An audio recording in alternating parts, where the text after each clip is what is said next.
سامعین حاضرین السلام علیکم ورحمۃ اللہ تعالی وبرکاتہ۔ الحمدللہ رب العالمین والعاقبۃ للمتقین والصلاۃ والسلام علی سید المرسلین اما بعد فاعوذ باللہ من الشیطان الرجیم بفضلک بسم اللہ الرحمن الرحیم وَإِذْ قَالَ رَبُّكَ لِلْمَلَائِكَةِ إِنِّي جَاعِلٌ فِي الْأَرْضِ خَلِيفَةً صدق اللہ العظیم وصدق رسولہ النبی الکریم۔ درود پاک پڑھیں۔ اللہم صلی علی سیدنا مولانا محمد معدن الجود والکرم وآلہ بارک وسلم۔ صلو علیہ الصلاۃ والسلام علیک یا رسول اللہ صلی اللہ تعالی علیہ وسلم۔ منقبت امام علی مقام کے کچھ اشعار سماعت فرما لیں۔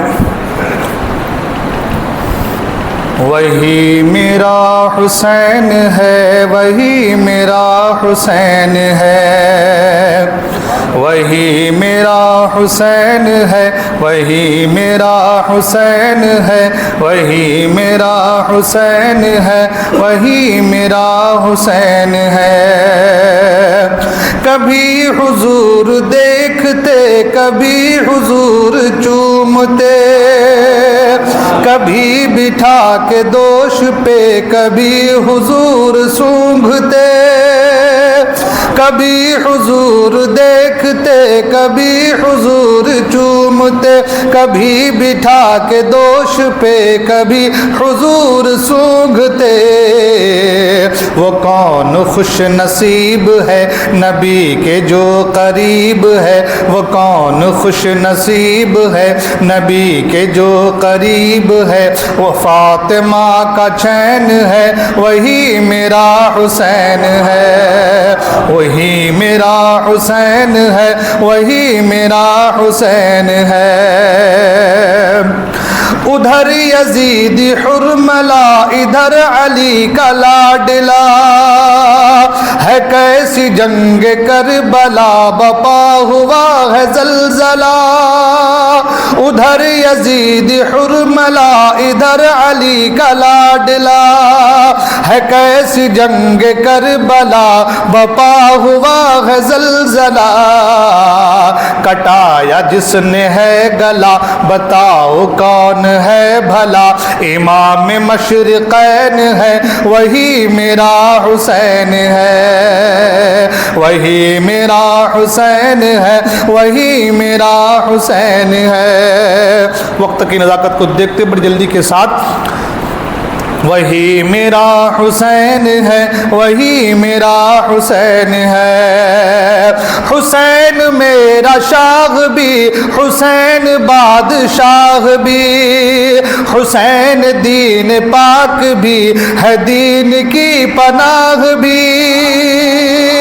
حسین میرا شاہ بھی، حسین بادشاہ بھی، حسین دین پاک بھی ہے، دین کی پناہ بھی۔ وہ سیدہ کا لال ہے، بنا لا الہ بھی، وہ سیدہ کا لال ہے، بنا لا الہ بھی۔ یہ دین اس کی دین ہے، وہی میرا حسین ہے، یہ دین اس کی دین ہے، وہی میرا حسین ہے، وہی میرا حسین ہے، وہی میرا حسین ہے،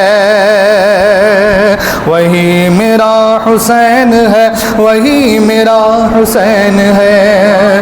درود پاک پڑھے۔ اللہم صلی علی سیدنا مولانا محمد معدن الجود والکرم وآلہ بارک وسلم۔ صلی علیہ الصلاۃ والسلام علیک یا رسول اللہ صلی اللہ علیہ وسلم۔ مختصر سے وقت میں کچھ چیزیں باتیں میں آج عقیدہ اہل سنت اور شان صحابہ کے تعلق سے کچھ باتیں میں آپ کے گوش گزار کرنے کی سعی کروں گا۔ آج کا ٹاپک جو جائے کہ لمبا ہو سکتا ہے، اگر لمبا ہوا تو انشاءاللہ اس کو آگے کنٹینیو کیا جائے گا، لیکن بیچ میں محرم الحرام شریف کا وہ پیارا مقدس دن آئے گا تو انشاءاللہ الرحمن ہم اس دن امام حسین رضی اللہ عنہ کی بارگاہ میں خراج عقیدت پیش کرنے کی سعی کریں گے انشاءاللہ۔ آج کا جو موضوع ہے وہ ہے عقیدہ اہل سنت اور شان صحابہ۔ خلافت پر بڑی آج لوگ تردد کے شکار ہیں اور بڑی باتیں ہو رہی ہیں، اور نہ جانے کیا کیا ابھرتے ہوئے سوالات حالات حاضرہ کے تحت کم علمی کی بنیاد پر علم نہ ہونے کی وجہ سے وہ لوگ بھی چیخ اور پکار کرنے پہ لگے ہوئے ہیں کہ جن کو نہ تاریخ معلوم ہے، نہ اصول حدیث معلوم ہے، نہ اصول تفسیر معلوم ہے، نہ قرآن کا علم ہے، بس سنی سنائی باتوں کو لے کر کے آج لوگ سرگرم عمل رہتے ہیں اور اس طریقے سے اپنی عاقبت کو، اپنی آخرت کو برباد کرنے کی کوشش کرتے ہیں۔ تو سب سے پہلے خلافت کو سمجھیں گے۔ اللہ تبارک و تعالیٰ نے قرآن مجید میں فرمایا وَإِذْ قَالَ رَبُّكَ لِلْمَلَائِكَةِ إِنِّي جَاعِلٌ فِي الْأَرْضِ خَلِيفَةً، اور یاد کرو جب کہا، کس نے؟ تو کہا ربک، تمہارے رب نے۔ اور یاد کرو جب تمہارے رب نے کہا للملائکہ، کن سے کہا؟ تو کہا فرشتوں سے، للملائکہ انی جاعل، میں بنانے والا ہوں خلیفہ زمین پر، فی الارض خلیفہ، انی جاعل فی الارض خلیفہ، کہ میں زمین میں اپنا خلیفہ بنانے والا ہوں۔ گفتگو یہی سے شروع کرتے ہیں، پھر انشاءاللہ الرحمن صحابہ کی ترتیب اگر وقت بچا تو انشاءاللہ میں بیان کروں گا قرآن مجید کی روشنی میں۔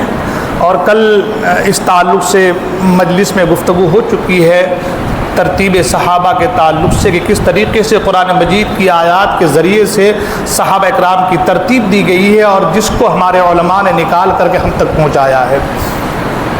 آج خلیفہ پر گفتگو کرتے ہیں کہ خلیفہ سے اللہ کیا کام لیتا ہے، خلافت کا معنی کیا ہوتا ہے، خلیفہ کیا کام کرتا ہے اور خلیفہ کی ضرورت کیوں پڑتی ہے۔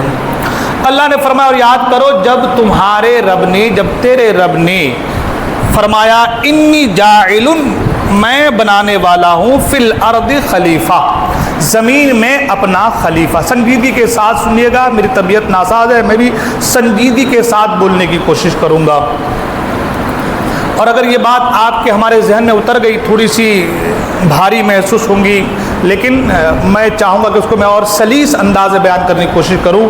اگر کچھ بھاری پن محسوس ہو تو اس کو سنبھال لیجئے گا، مجھے بھی اتنی گاڑی اردو آتی نہیں اور اتنا زیادہ بھاری پن والا جملہ میں بول پاتا نہیں، لیکن جو ہم نے پڑھا سنا بس انہی چیزوں کو آپ تک میں پہنچانے کی کوشش کر رہا ہوں۔ سوال یہ ہوتا ہے کہ اللہ نے خلیفہ کیوں بنایا؟ خلیفہ کا معنی ہوتا ہے خلف، خلف سے خلیفہ ہے، خلف کا معنی ہوتا ہے پیچھے۔ تو یا اللہ تیرے پیچھے تو کوئی نہیں، تیرے آگے تو کوئی نہیں، تیرے دائیں تو کوئی نہیں، تیرے بائیں تو کوئی نہیں، تیرے اوپر تو کوئی نہیں، تیرے نیچے تو کوئی نہیں، تو سمتوں سے پاک ہے۔ جب تیرے آگے پیچھے کوئی نہیں تو پھر خلیفہ کی ضرورت کیا ہے نا؟ پھر خلیفہ کیوں؟ دوسری چیز یہ کہ خلیفہ جو ہے، خلیفہ بنانے کی دو صورتیں ہوتی ہیں۔ ایک تو یہ کہ وہ حاضر نہ ہو، اگر اصل حاضر نہ ہو تو اصل کی غیر موجودگی میں خلیفہ ہوتا ہے۔ مثال کے طور پر ہمارے یہاں آپ اسکول کالج وغیرہ ہیں یا پولیس اسٹیشن وغیرہ ہے تو کوئی سپرڈینٹ ہوتا ہے، کوئی آئی اے ایس ہوتا ہے، کوئی ڈی سی ہوتا ہے، کوئی ڈی پی ہوتا ہے، کوئی جو ہے آئی پی ہوتا ہے، الگ الگ سب کے ایک رتبے ہیں۔ تو بڑا نہ ہوا تو بڑا کے بدلے جو اس کا چھوٹا ہوتا ہے وہ کام کرتا ہے تو وہ اس کا خلیفہ ہوتا ہے۔ پتہ یہ چلا کہ جہاں بڑا نہ ہو تو جو اس کا خلیفہ ہو وہ کام کرے گا۔ اسکول میں بھی دیکھ رہے ہیں آپ، کوئی چانسلر ہے، کوئی وائس چانسلر ہے، کوئی پریسیڈنٹ ہے، کوئی خزانچی ہے، کوئی اس کے نیچے ہے، کوئی کلرک ہے۔ القصہ مختصر یہ کہ جب بڑا نہ ہو تو اس کے جو نیچے کے ادھیکاری ہوتے ہیں وہ کام کرتے ہیں، اسے کہتے ہیں خلیفہ۔ اسے کیا کہتے ہیں؟ نماز میں بھی اگر امام صاحب سے کچھ کمی بیشی ہو جائے، مثال کے طور امام صاحب کا وضو ٹوٹ جائے تو اب ایسے وقت میں امام صاحب چلے جاتے ہیں تو ان کے پیچھے جو رہتے وہ بنتے ہیں خلیفہ۔ وہ کیا بنتے ہیں؟ امام صاحب کے رہتے ہوئے وہ مصلی پہ نہیں جا سکتا، امام صاحب کے رہتے ہوئے نماز وہ نہیں پڑھا سکتا، امام صاحب کی غیر موجودگی میں وہ امام کا کام کرتا ہے۔ تو مولا کیا تو موجود نہیں ہے؟ کیا تو حاضر نہیں ہے؟ کیا تو سمیع نہیں ہے؟ کیا تو بصیر نہیں ہے؟ کیا تو دیکھتا نہیں؟ کیا تو سنتا نہیں؟ کیا تو جانتا نہیں؟ کیا تو موجود نہیں ہے؟ تو اللہ کہہ رہا ہے کہ میں تو موجود ہوں۔ جب موجود ہے میرے مولا تو پھر خلیفہ کی ضرورت کیا ہے؟ اور کیسا موجود ہے اللہ تعالیٰ؟ اللہ خود فرماتا ہے فی انفسکم افلا تبصرون، میں تو تمہارے جانوں میں ہوں، تمہارے دلوں میں ہوں، تم دیکھو تو صحیح۔ اللہ فرما رہا ہے کہ میں تو تمہارے دل میں ہوں، میں تو تمہارے دل میں ہوں، تم دیکھو تو صحیح۔ جب مولا تو دل میں ہے، حاضر بھی ہے، حاضر سے مراد سمیع و بصیر کا ذکر یہاں پر ہے۔ حاضر ناظر کی جب آتی ہے تو میں عام سمجھانے کے لیے بول رہا کہ ہمارے ذہن میں اتر جائے، اس سے ہم سمیع و بصیر کہیں گے، دیکھنے والا اور سننے والا، ہے نا؟ جو دیکھتا ہے مطلب وہ ہے نا؟ تو یہاں پر جو جملہ ہوگا وہ سمیع و بصیر کا ہوگا۔ اب ہر لوگوں کو سمیع و بصیر نہیں سمجھ میں آتا ہے تو ہم حاضر کہہ دیتے ہیں، لیکن حاضر جملہ درست نہیں، وہاں پر سمیع کا جملہ بہتر جملہ ہے، اچھا جملہ ہے۔ تو کہنے کا مطلب یہ ہے کہ اللہ جب تو ہے، جب تو سمیع ہے، جب تو دیکھتا ہے، جب تو بصیر ہے، جب تو دیکھتا ہے، جب تو سنتا ہے، جب تو غیب نہیں ہے، یعنی غیب سے مراد کہ تو موجود نہیں ہے، یہ جملہ کہہ ہی نہیں سکتے، تو ہے۔ جب تو ہے تو پھر خلیفہ کی ضرورت کیا ہے؟ پھر خلیفہ کی ضرورت ہے۔ ایک تو یہ مسئلہ ہوتا ہے، دوسرا مسئلہ یہ ہوتا ہے کہ جو چلا رہا ہے وہ چلانے والا کمزور ہو، وہ چلانے والا کمزور ہو۔ مثال کے طور پر کہیں گاؤں میں ایک بڑا سرپنچ ہے یا ایک بڑا آدمی ہے، ایک بڑا عالم ہے، اس کے سرپرست میں آپ نے عید کی نماز کا دے دیا ہے، قاضی کا جو ہے عہدہ ان کو دے دیا ہے، نماز کا عہدہ ان کو دے دیا ہے، آپ نے تقریر کا عہدہ بھی ان کے حوالے کر دیا ہے، آپ نے دارالعلوم کا عہدہ ان کے حوالے کر دیا۔ اب اتنی ساری چیزیں میں وہ کنفیوز ہو جاتا ہے، تو پھر وہ کیا کرتا ہے؟ تقریر کے لیے کسی کو بھیج دیا، دارالعلوم میں پڑھانے کے لیے کسی کو لگا دیا۔ القسم سے جب وہ چلا نہیں پاتا تو پھر وہ دوسروں سے کام لیتا ہے۔ تو کیا مولا تو کمزور ہے کہ تو سورج اگا نہیں سکتا، تو چاند ڈبا نہیں سکتا، تو ستارے کھلا نہیں سکتا، تو یہ دنیا چلا نہیں سکتا؟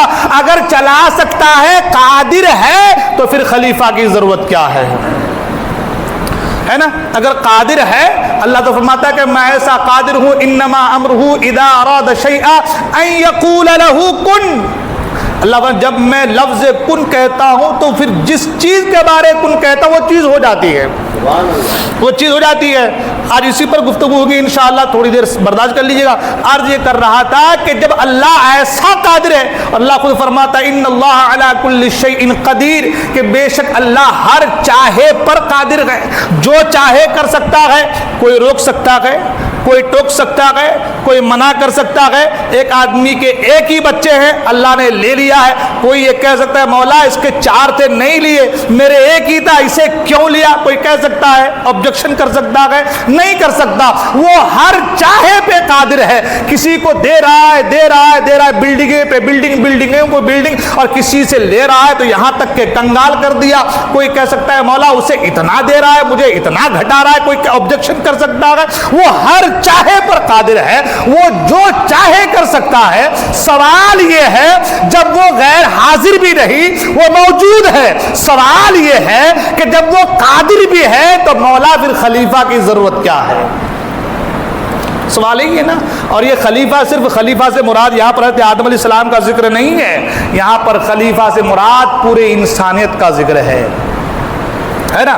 یہاں پر خلیفہ سے مراد حضرت انسان کا، مسلمان کا ذکر ہے۔ میں انشاءاللہ اسی خلافت کو حضرت ابوبکر صدیق تک لے جانے کی کوشش کروں گا اور یہ بتانے کی کوشش کروں گا کہ صدیق اکبر رضی اللہ عنہ کی خلافت کیسی تھی اور اللہ نے ان سے کیسا کام لیا۔ اگر یہ بات ہمارے ذہن میں بیٹھ گئی انشاءاللہ تو آج کے بعد سے کبھی بھی ہم اور آپ کسی صحابی کے تعلق سے، صدیق اکبر کی صداقت کے تعلق سے، صدیق اکبر کی خلافت کے تعلق سے ہم کبھی بھی زبان کھولنے کی کوشش نہیں کریں گے۔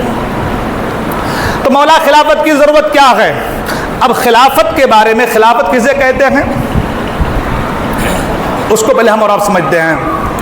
اللہ ہر شے پر قادر ہے، اللہ ہر شے پر قادر ہے، ہر چاہے پر قادر ہے۔ اللہ کی قدرت، اللہ کی طاقت، اللہ تبارک و تعالیٰ کی طاقت کے بارے میں کوئی اندازہ لگا سکتا ہے؟ کوئی یہ کہہ سکتا ہے کہ اللہ کی طاقت میں یہاں کمی ہے، یہاں بیشی ہے، یہاں کم والا معاملہ؟ کوئی کہہ سکتا ہے؟ کوئی نہیں کہہ سکتا۔ کیوں؟ ہمارا اور آپ کا جو معاملہ ہے، ہم جسمانیت کے ساتھ جنگ کرتے ہیں، جسم کے ساتھ جنگ کرتے ہیں، ہمارا معاملہ جسم کے ساتھ رہتا ہے، اور اللہ کا جو معاملہ ہوتا ہے وہ روح کے ساتھ رہتا ہے۔ وہ کس کے ساتھ رہتا ہے؟ روح کے ساتھ رہتا ہے۔ اب روح کیا ہے؟ یہ روح ہے کیا؟ جس روح کی اور جس روحانیت کی تعلیم اللہ کے رسول صلی اللہ علیہ وسلم دے رہے ہیں اور ہمارے اولیاء اصفیاء دیتے رہے ہیں، یہ روح کیا ہے؟ تو قرآن سے پوچھتے ہیں۔ اللہ فرماتا ہے کہ میرے محبوب، آپ سے آپ کے چاہنے والے، آپ سے آپ کے دشمن بھی، آپ کے چاہنے والے بھی، آپ کا کلمہ پڑھنے والے بھی، آپ کو ماننے والے بھی آپ سے روح کے بارے پوچھتے ہیں۔ یسألونک عن الروح، بتائیے کہ یہ روح کیا ہے؟ آپ سے روح کے بارے پوچھتے ہیں کہ روح ہے کیا؟ تو آپ کیا کہیں گے میرے محبوب؟ آپ کہہ دیں قل الروح من امر ربی، یہ روح جو ہے یہ میرے رب کا امر ہے۔ یہ روح کیا ہے؟ فرمایا یہ روح میرے رب کا امر ہے۔ یہ روح کیا ہے؟ میرے رب کا۔ سنجیدگی کے ساتھ سنیں گے انشاءاللہ، اس میں ایک سے ایک زاویے کھلتے جائیں گے انشاءاللہ، بڑا مزہ آئے گا۔ عرض کر رہا تھا کہ روح کیا ہے؟ اللہ کا امر ہے۔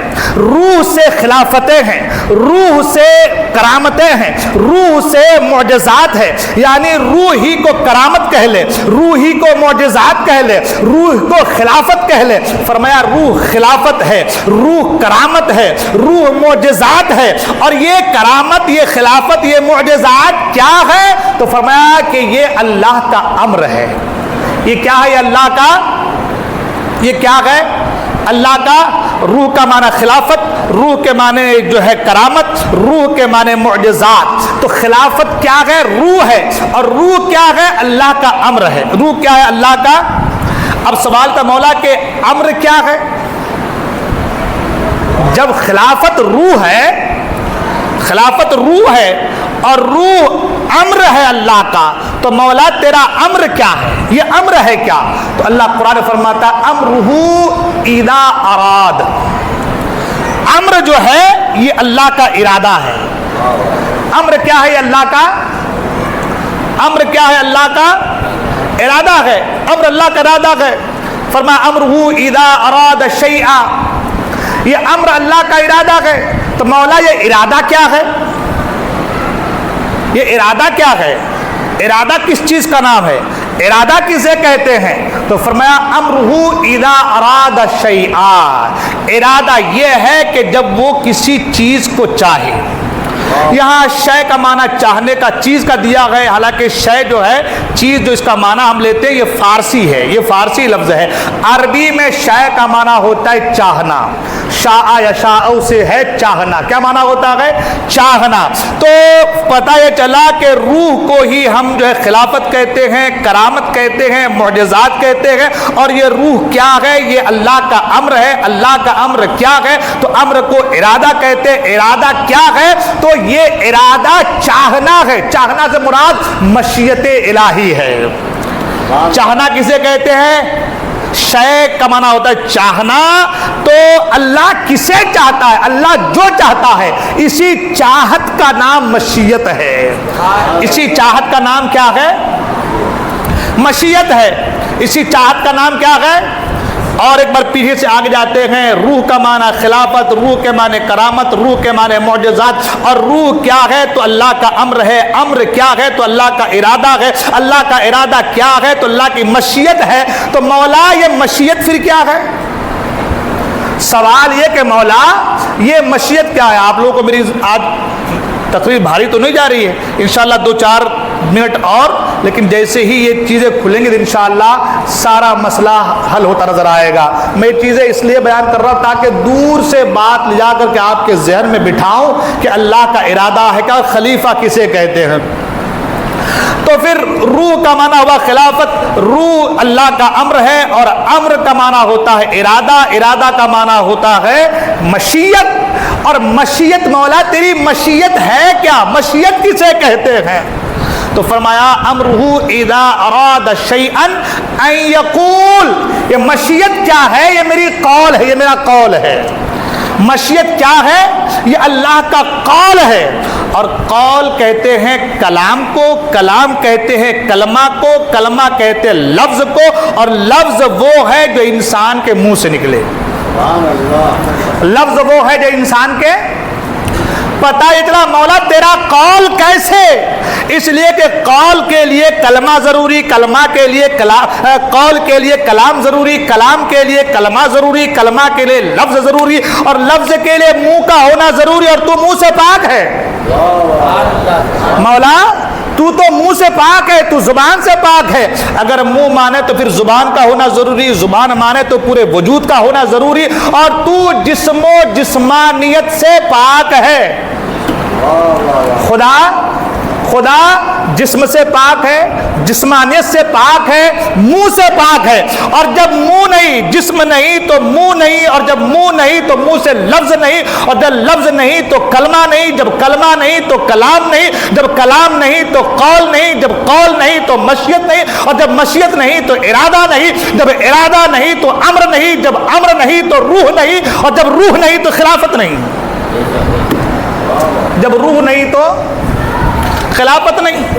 اب پتہ یہ چلا کہ مولا پھر یہ بتا کہ تیرا قول کیسے، تیرا فرمان کیسے، تیرا کلام کیسے، تیرا کلمہ کیسے؟ تیرے قول کے لیے، کیونکہ تو نے خود فرمایا امرہ اذا اراد شیئا ان یقول، مشیت الہی یہ ہے کہ قول کرے، اور قول کرنے کے لیے کلام ضروری ہے، اور کلام کے لیے کلمہ ضروری ہے، کلمہ کے لیے لفظ ضروری ہے، لفظ کے لیے منہ ضروری ہے۔ اللہ منہ سے پاک ہے، اللہ زبان سے پاک ہے، اللہ جسم سے پاک ہے، جسمانیت سے پاک ہے، تو جب تیرا قول ہی نہیں ہے مولا، جب تیرا قول ہی نہیں ہے تو پھر مشیت نہیں، مشیت نہیں تو ارادہ نہیں، ارادہ نہیں تو امر نہیں، اور امر نہیں تو روح نہیں، تو پھر یہ ساری چیزوں کا معاملہ ہوا کیا؟ ہاں ساری چیزوں کا معاملہ ہوا کیا؟ اللہ نے فرمایا، رب نے جواب دیا، فرمایا میں چاہتا تھا کہ میں کلام کروں۔ اللہ نے فرمایا میں چاہتا تھا کہ میں کلام کروں، انسانیت کے لیے، منہ کے لیے، کلمہ کے لیے، کلام کے لیے، قول کے لیے، کہ میں کلام کروں۔ اگر میں کلام کرتا تو یہ دنیا، یہ جو دنیا ہے، یہ جو دنیا کے لوگ ہیں، ہے نا، پھر جیسے آج کل ہو نہیں رہا ہے کہ دیوی دیوتا جو بھی ہیں وہ سامنے بٹھا کر کے کبھی توڑ رہے ہیں، کبھی پھوڑ رہے ہیں، کبھی جوڑ رہے، ہوتا کہ نہیں ہوتا ہے نا؟ تو اللہ تبارک و تعالیٰ کلام سے، کلمہ سے، قول سے، اس لیے کہ اس کے لیے لفظ، اور لفظ کے لیے منہ کا ہونا ضروری ہے۔ اللہ نے فرمایا کہ میں چاہتا تھا کہ میں کلام کروں، کس کے لیے؟ انسانیت کے لیے، انسان کو درس دینے کے لیے۔ تو انی جاعل فی الارض خلیفہ، میں نے کلام کرنے کے لیے زمین میں اپنا خلیفہ بنایا، میں نے کلام کرنے کے لیے، انسانیت کو درس دینے کے لیے، انسانیت کو سیدھی راہ پہ لانے کے لیے میں نے زمین پر اپنا خلیفہ بنایا۔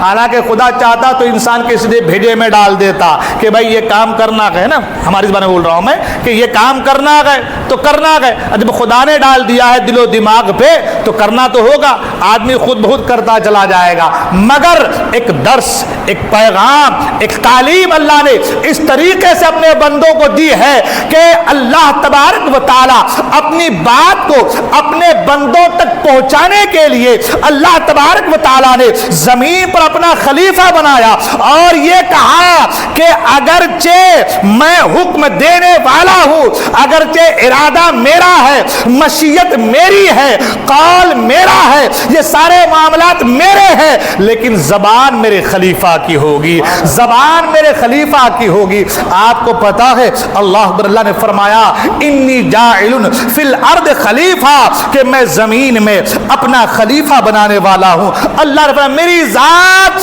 کلام سے بلند ہے، میری ذات کلمہ سے بلند ہے، میری ذات جو ہے قول سے بلند ہے، میری ذات کلام سے بلند ہے، میری ذات قول سے بلند ہے۔ تو اللہ تبارک و تعالیٰ کی بات لوگوں تک کیسے آئے، اس کا حکم لوگوں تک کیسے پہنچے؟ تو اللہ تبارک و تعالیٰ نے اپنے قول کو، اپنے کلام کو اپنے خلیفہ کے ذریعے سے لوگوں کے درمیان پہنچا دیا، لوگوں کے درمیان پہنچا دیا۔ اور کیسے لوگوں کے درمیان پہنچایا؟ اللہ اکبر، اللہ فرماتا ہے جب خلیفہ بولتا ہے تو میں بولتا ہوں، جب میرا خلیفہ بولتا ہے تو میں بولتا ہوں۔ اللہ نے فرمایا اے میرے محبوب، ابو بکر تیرا خلیفہ ہے، تو میرا خلیفہ ہے، ابو بکر آپ کے خلیفہ ہیں، آپ میرے خلیفہ ہیں۔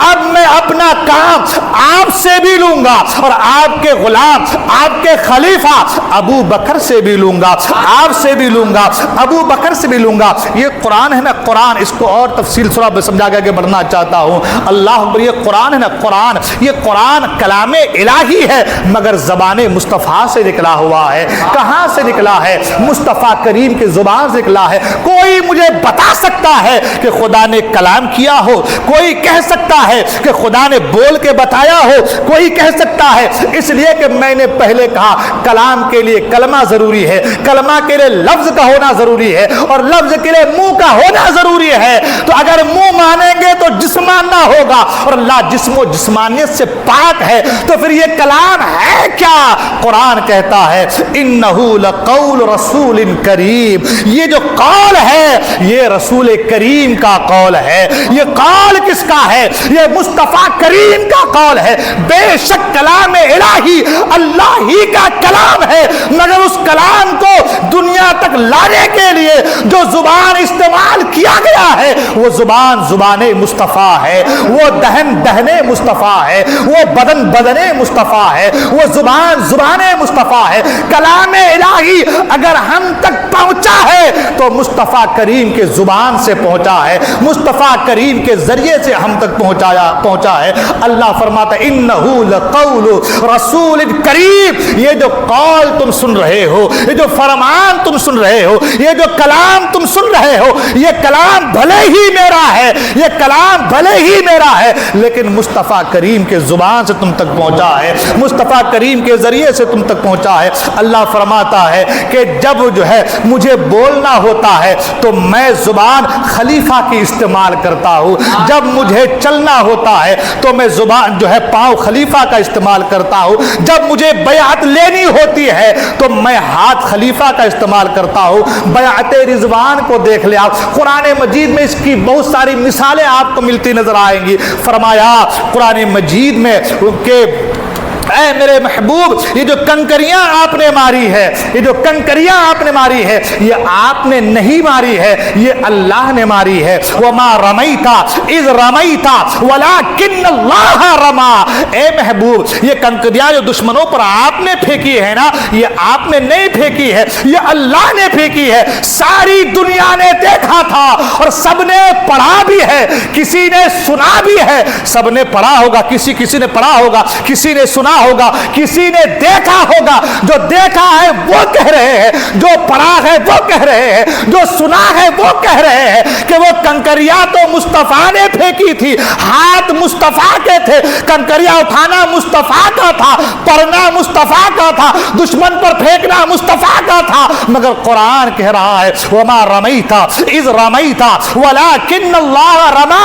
میرے محبوب وہ کنکریاں جو آپ نے پھینکی ہے نا وہ آپ نے نہیں پھینکی ہے، وہ آپ کے رب نے پھینکی ہے۔ پتہ یہ چلا کہ اگر کنکریاں پھینکنا ہو دشمنوں پر پھینکتا اللہ ہے مگر ہاتھ مصطفیٰ کا استعمال ہوتا ہے، ہاتھ مصطفیٰ کا استعمال ہوتا ہے۔ بیعت لینی ہوتی ہے، بیعت رضوان کو دیکھ لے، مصطفیٰ کریم نے بیعت لی ہے مگر اللہ فرما رہا ہے ان کے ہاتھوں پر اللہ کا ہاتھ ہے، ان کے ہاتھوں پر اللہ کا ہاتھ ہے۔ تاریخ پڑھیں گے، قرآن پڑھیں گے تو معلوم چلے گا۔ جب تصدیقات نبوت کی بات چلتی ہے اللہ فرماتا ہے کہ آپ ایک دوسرے پر گواہ بن جائیں اور میں آپ سب پر گواہ بن جاتا ہوں، میں آپ سب پر گواہ بن جاتا ہوں۔ پتہ یہ چلا اللہ فرماتا ہے کہ جب مجھے بولنا ہوتا ہے زبان خلیفے کا استعمال کرتا ہوں، جب مجھے چلنا ہوتا ہے پاؤں خلیفہ کا استعمال کرتا ہوں، جب مجھے کوئی کام لینا ہوتا ہے تو جو ہے وہ کام کے لیے میں خلیفہ کا استعمال کرتا ہوں۔ انی جاعل فی الارض خلیفہ، کہ زمین میں اپنا خلیفہ بنانے والا ہوں۔ یہ خلیفہ کیا ہے آپ جانتے ہیں. ابو بکر صدیق سے اللہ نے کیا کام لیا, صدیق اکبر سے اللہ نے کیا کام لیا. اللہ فرما رہا ہے کہ میرے محبوب میں خلیفہ سے کام لیتا ہوں, قرآن جمع کرنا, قرآن کی حفاظت کرنا یہ اللہ کا کام ہے. اللہ نے خود فرمایا انا نحن نزلنا الذکر وانا لہ لحافظون, کہ بے شک ہم نے قرآن کو نازل کیا ہے اور ہم ہی اس کی حفاظت کرنے والے ہیں. مولا تو نے اس کی حفاظت کیسے کی ہے, کس طریقے سے کی ہے, کس ذریعے سے کی ہے؟ تو اللہ فرماتا ہے بے شک قرآن کی حفاظت کی ذمہ داری میری ہے, لیکن میں نے یہ کام اپنے خلیفہ ابو بکر کے حوالے کر دیا ہے. قرآن کو جمع قرآن کو ابو بکر کر رہے ہیں, قرآن کی حفاظت ابو بکر کر رہے ہیں, مانعین زکات سے ابو بکر لڑ رہے ہیں, جو ہے زکات کے انکار کرنے والوں سے جنگ ابو بکر کر رہے ہیں. مگر اللہ فرما رہا ہے یہ کام تو میرا ہے, قرآن کو جمع کرنا یہ میرا کام ہے, قرآن کی حفاظت کرنا یہ میرا کام ہے, منکرین زکات سے بدلہ لینا یہ میرا کام ہے, لیکن یہ سارے کام میں اپنے خلیفہ کے ذریعے سے کراتا ہوں. ابو بکر کے ذریعے سے کام ہوا ہے, ابو بکر کے ذریعے سے قرآن کی جو ہے کو جمع کیا گیا ہے, ابو بکر کے ذریعے سے زکات کے انکار کرنے والوں کو سزا دی گئی ہے. پتہ یہ چلا خلیفہ جو اللہ کا ہوتا ہے, اللہ تعالیٰ اپنے خلیفہ سے کام لیتا ہے.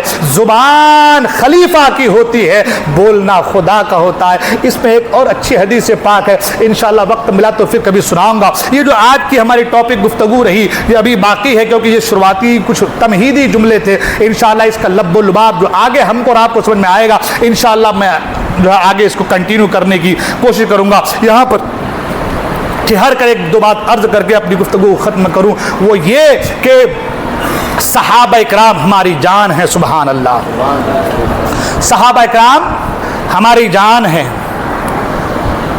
اور صحابہ اکرام کا کیا مقام کیا مرتبہ ہے. آج لوگ لڑ رہے ہیں, کل بھی میں نے تقریر میں کہا آج لوگ لڑ رہے ہیں, ابو بکر ہمارے نہیں ہیں, عمر ہمارے نہیں ہیں, عثمان ہمارے نہیں, بس علی کا نام لے کر کے اور دوسروں کے ساتھ نا اتفاقی والے معاملات کرتے. قرآن پڑھے تو اللہ فرماتا ہے محمد الرسول اللہ والذین معہ, جو ان کے ساتھی ہیں, محمد رسول اللہ, محمد صلی اللہ علیہ وسلم اللہ کے رسول ہیں, والذین معہ, جو ان کے ساتھی ہیں. ان کے ساتھی میں یہاں پر یہ نہیں کہا گیا یہاں پر صرف اہل بیت ہے یا یہاں پر صرف صحابہ ہے. ان کے ساتھی میں صحابہ بھی ہیں اور اہل بیت بھی ہیں. صحیح ہے نا. اور ایک بات اور کل بھی اور آج بھی کہہ رہا ہوں کہ جب تک صحابی نہیں بنے گا اہل بیت نہیں ہو سکتا. صحابیت کے بغیر اہل بیت نہیں ہو سکتا. پہلے صحابی ہے پھر اہل بیت ہے, پہلے صحابی ہے پھر اہل بیت. تاریخ پڑھے, میں نے کہا ابو جہل حضور کے رشتہ دار تھے کہ نہیں تھے؟ حضور کا رشتہ دار تھا, حضور کا رشتہ دار تھا کہ نہیں تھا؟ ابو جہل رشتہ دار تھا نا. اہل بیت میں شامل ہے, اہل بیت میں شامل ہے. زور سے بولے, آپ لوگ سمجھ میں آ رہی بات؟ شامل ہے نہیں ہے. حضرت عباس حضور کے چچا اہل بیت میں شامل ہے کہ نہیں ہے نا؟ شامل ہے. ایک ہے جو شامل نہیں اور ایک ہے جو شامل. تو کہا کیوں, وجہ کیا؟ تو کہا جب تک وہ کلمہ پڑھ کر ایمان نہ لایا, صحابی نہ بنا, وہ اہل بیت بھی نہ ہو سکا. تو اہل بیت ہونے کے لیے پہلے نبی کا کلمہ پڑھنا ضروری اور صحابی ہونا ضروری. صحابی ہوگا تو اہل بیت ہوگا, اور جب تک صحابی نہ ہوگا اہل بیت بھی نہیں ہو سکتا. ٹھیک ہے نا.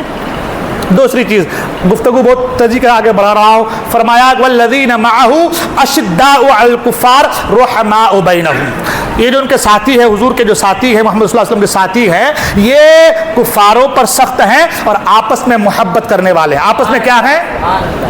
آپس میں کیا ہے؟ محبت کرنے والے ہیں. یہ کون کہہ رہا ہے؟ قرآن. کون کہہ رہا ہے؟ کلام الہی. کون کہہ رہا ہے؟ اللہ کا فرمان. اللہ فرما یہ آپس میں محبت کرنے والے ہیں, اور یہ دو ٹکے کا انسان کہہ رہا ہے کہ آپس میں دشمنی کرنے والے ہیں.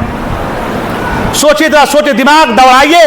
اللہ کہہ رہا ہے یہ محبت کرنے والے ہیں آپس میں. کہ اللہ کو علم نہیں تھا کہ آپس میں جنگ ہوں گی؟ اللہ جانتا نہیں تھا کہ آپس میں جھگڑا ہوگا؟ اللہ کو معلوم نہیں تھا کہ آپس میں یہ سارے معاملات ہوں گے؟ خدا کو پتا نہیں تھا؟ ارے خدا کو پچھلا بھی پتا ہے، اب کا بھی پتا ہے، جو آنے والا اس کا بھی اللہ کو پتا ہے، معلوم ہے کہ نہیں ہے؟ اللہ جانتا ہے کہ نہیں جانتا ہے؟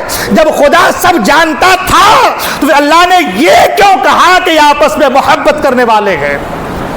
اس لیے کہ یہ جو جنگیں ہوئی ہے یہ کچھ لوگوں کی سازشوں کی وجہ سے ہوئی ہے، یہ اسلام اور کفر کی جنگیں نہیں تھی، یہ اسلام اور کفر کی جنگیں نہیں تھی، یہ تو کچھ ناہنجاروں کی وجہ سے آپسی نا اتفاقی پھیلا کر کے یہ جنگیں ہوئی ہے۔ لیکن پوچھو حضرت علی سے، جنگ کے بعد حضرت علی کہتے ہیں کہ میں حضرت عائشہ کو جیسے پہلے ماں مانتا تھا آج بھی حضرت عائشہ کو ویسے ہی ماں مانتا ہوں۔ یہ حضرت علی فرماتے ہیں، اور یہ علی علی علی علی کرنے والے کہتے ہیں کہ آپس میں لڑائی ہو گئی تھی تو تیری ماں نے کہ علی کی ماں نے، تم یہ تاریخ کی کتابوں کو لا کر کے اور قرآن کو اس کے برابر کرنے کی کوشش کرتے ہو۔ قرآن کہتا ہے یہ آپس میں محبت کرنے والے ہیں، اور تاریخ کی کتابوں کو لا کر کے لوگوں کو الجھانے کی کوشش کر رہے ہو۔ اور یہی چیز حضرت عائشہ صدیقہ فرماتی ہے کہ اگر میرے 300 بیٹے ہوتے اور کسی آدمی کا نام کہ فلاں آدمی کی طرح تندرست موٹے تگڑے تازے اچھے اونچے قداور ہوتے اور 300 کے 300 بیٹے قربان ہو جاتے، شہید ہو جاتے، تو بھی مجھے اتنا غم نہیں ہوتا جتنا غم کے حضرت علی سے جنگ کرنے کی وجہ سے ہوا ہے۔ ان کے دل صاف تھے، ان کے دل میں کوئی قدوت نہیں تھی۔ یہ آج کل کے میلائی قسم کے لوگ جو ہیں، یہ آج کل کے کھٹمل قسم کے جو لوگ ہیں، یہ علی کا نام لے کر کے دشمن جو ہے صحابہ کرام میں دشمنی اور تفرقہ بازی کرنے کی کوشش کر رہے ہیں۔ تو بیٹا تمہارے چاہنے سے کچھ نہیں ہوتا، اللہ کا کلام قرآن یہ کہہ رہا ہے یہ آپس میں محبت کرنے والے ہیں۔ ایک جگہ فرمایا قرآن مجید رضی اللہ عنہم ورضوا عنہ، اللہ ان سے راضی ہے۔ اللہ فرمایا کہ میں صحابہ سے راضی ہوں۔ جب اللہ صحابہ سے راضی ہے تو کون ہوتا ہے چرکٹ؟ ہاں، جب خدا خود کہہ رہا ہے کہ میں راضی ہوں، میں ان سے راضی ہوں، اور جسے خدا کی رضا مل جائے، تم جیسے چوروں کی ضرورت پڑے گی اسے؟ تم جیسے ناہنجاروں کی ضرورت پڑے گی؟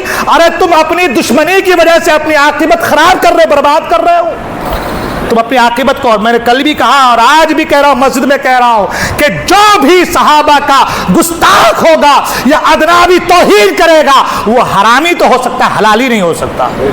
جا کے اپنا نسب نامہ جا کے دیکھ لے، ماں سے جا کے پوچھ لے کہ میری ماں بتا کہ میرے باپ ہی کے سلب سے میں آیا ہوں یا کسی اور کے ساتھ تیرا کوئی چکر لفڑا تھا؟ تو بتائے گی ماں کہ ہاں بیٹا کچھ تھا تیرا لفڑا، کچھ چکر میرا۔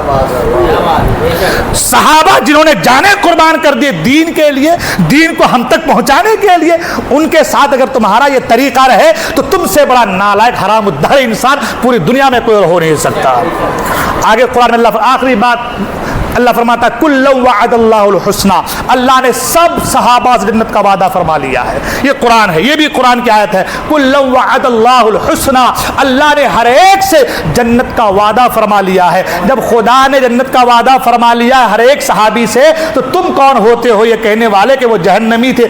ابو بکر کا ایمان درست نہیں تھا، عمر کا اسلام درست نہیں تھا، عثمان غنی کا اسلام درست نہیں، تم کون ہوتے ہو کہنے والے؟ حضور نے فرمایا یہ جنتی ہے۔ ابو بکر کے بارے حضور فرمایا جنتی ہے، عمر کے بارے، عثمان کے بارے، علی کے بارے، طلحہ کے بارے، زبیر کے بارے، عبیدہ بن الجراح کے بارے حضور نے فرمایا جنتی ہے۔ اور قرآن کہہ رہا ہے ان سب سے میں نے جنت کا وعدہ کر لیا ہے، اب تمہارے بھونکنے سے کچھ نہیں ہوتا۔ صحابہ کرام جنتی تھے، جنتی ہیں، اور اللہ نے چاہا تو جنتی رہیں گے۔ باتیں بہت ساری ہوگی، پھر کبھی گفتگو ہوں گی۔ ایک اعلان سماعت فرما لیں، وہ یہ کہ چاند کی شہادت جو ہے وہ موصول ہو چکی ہے۔ تو 17 جون 2026 کو ماہ محرم الحرام کی ایک تاریخ ہے، اور اسی طریقے سے جو ہے جو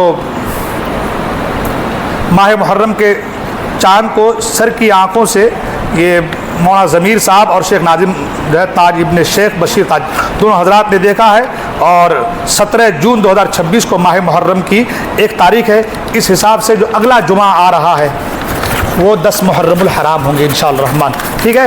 تو دعائے عاشوراء وغیرہ جو بھی انتظامات ہیں وہ انشاءاللہ ہم لوگ کریں گے، اور اس کے تعلق اگلے جمعہ گفتگو بھی ہوں گی۔ اللہ تبارک و تعالیٰ کی بارگاہ میں دعا اللہ تعالیٰ ہم سب کو کہنے عمل کرنے کی توفیق عطا فرمائے، ہمارے گناہوں کو معاف فرمائے، ہم سب کو دارین کی سعادتوں سے مالا مال فرمائے۔ جو حضرات سنت نہیں پڑھے سنت پڑھ لیں۔ السلام علیکم و رحمۃ اللہ وبرکاتہ۔